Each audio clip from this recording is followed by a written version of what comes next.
About 7 years ago, I was struggling with a drug addiction and decided I needed help. I couldn't afford a fancy drug rehabilitation place, so I chose to go the public route. The place is called the Stout Street Foundation in Commerce City, Colorado. They took a large, old hotel and converted it into a drug rehab and prison. It had non-violent criminals mixed with people looking for help, not in trouble with the law. And I was not in trouble with the law, but in need of help. I've still never been to a building with such a dark energy. I was bunked with about 10 other men on bunk beds in a normal-sized hotel room. One of the men in particular was very chatty with everyone. He was telling all of his tales about getting high on meth and having sex all night in the same hotel and talking about how it was basically a rundown drug hotel in the 1980s. This guy had a very creepy and dark vibe to him, and you could tell he has done some very bad things in his life. This was the very first night of being there. The room was dark, but still very visible due to the window and hallway light. And I couldn't sleep, of course. I had a top bunk bed, and it must have been 85 degrees.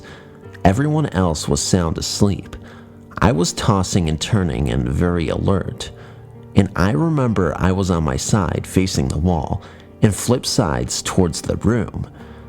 When I turned over and looked into the room, I saw this really startling figure of a large dark man with a huge grin from ear to ear with red eyes and was standing right over the man I mentioned before. He was sound asleep still. I stared at it for at least 7 seconds, just standing there grinning, looking right at the sleeping guy. I blinked and it was gone. I don't even think the grinner realized I was looking at him. He was just so fixated on the man. It seemed like he was attached to him somehow. I'm not religious and have never had a ghost experience before. I definitely know I was not hallucinating. The drug withdrawals hadn't even started yet. And this event has haunted me ever since it happened, and I can't remember the last time I had a good night's sleep. I know what I saw, and it was as real as anything. If anyone out there can relate to this, please tell me your experience too. In case you guys were wondering, I've been drug-free for 6 years. I'll get the miscellaneous information out of the way first.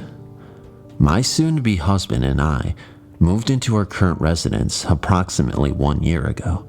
So as far as I know, there was only one previous family who called this house their home, and nothing sinister has ever taken place on the premise.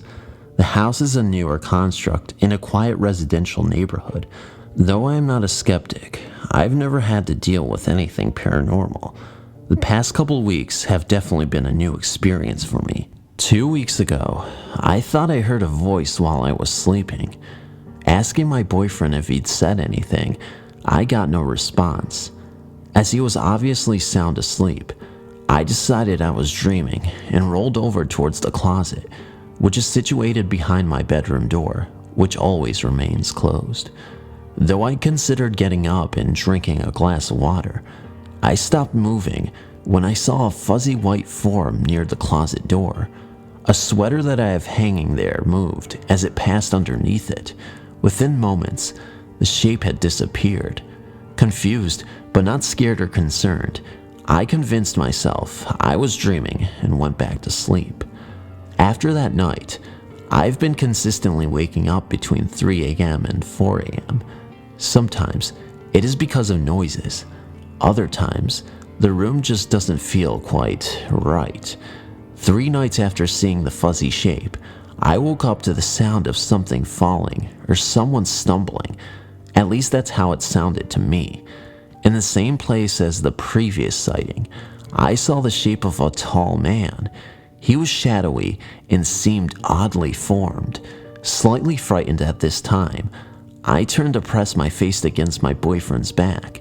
He did not wake up at all, and urged myself back to sleep. 4 nights ago, after continuing the pattern of waking up between 3 and 4 a.m., I was startled awake because the temperature plummeted in my normally hot room.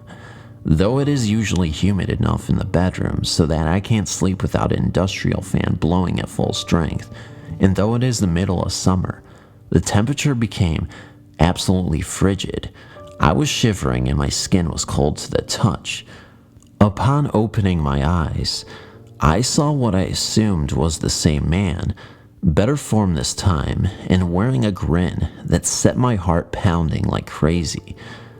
Amusing as it is to me now, I jumped up and tried to punch him. He vanished at once. For a long time after, I shivered and my heart raced. I was much more scared this time because even though I actively tried awakening him by poking and speaking to him, my boyfriend did not wake up. Because this is unusual for him, and because it was now the 3rd time he hadn't awakened to help relieve my fear, the emotion grew until I was ready to cry. I planned to stay awake until the sun rose, but exhaustion eventually wore out over fear and I slept. After that night, I finally talked to a few close friends about the nocturnal happenings. The first person I spoke was with my husband-to-be, who engaged in a long conversation with me about theories, possibilities, and things we could try to do. He was curious about the fact that I said he seemed to be in a deeper sleep than usual when this went on because normally he will wake up if I leave the bed or say something. I immediately felt better. The conversation loosened a knot of nerves I hadn't been aware of. The next day, after having that first talk, I was online at work, talking to a friend on my laptop computer.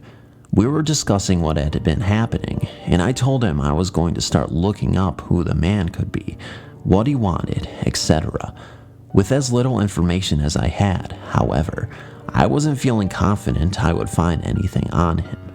My friend suggested shadow people, because I implied that the first 2 times I saw him, he was shadowy and not fully formed.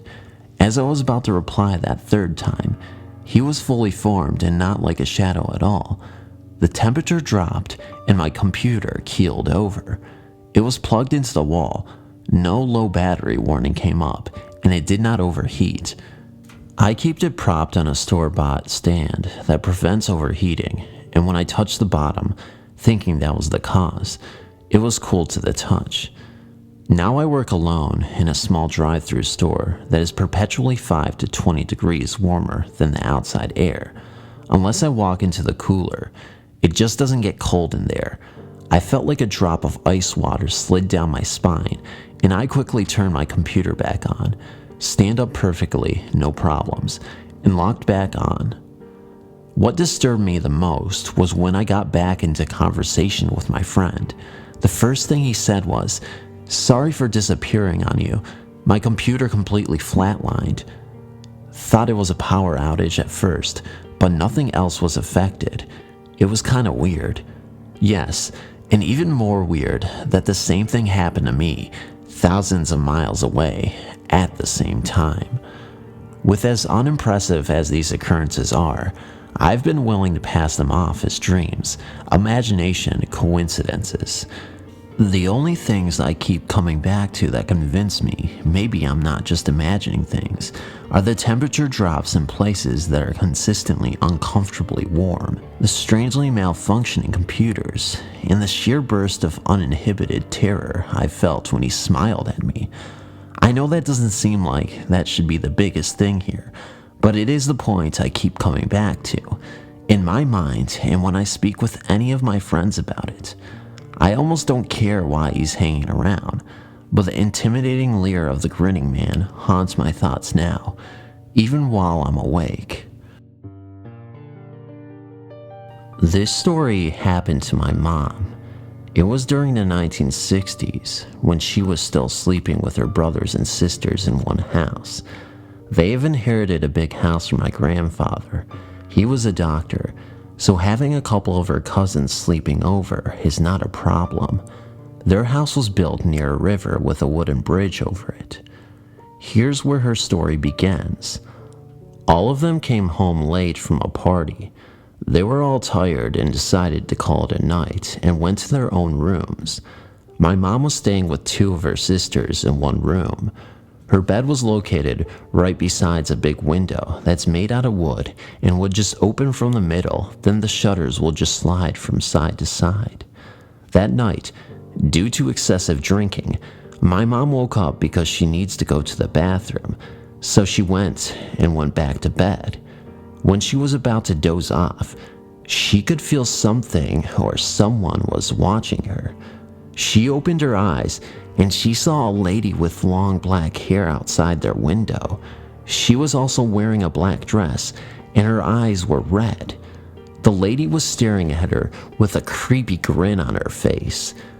My mom couldn't move. The scary part of it was, my mom's room was located at the second floor. In short, the lady was floating.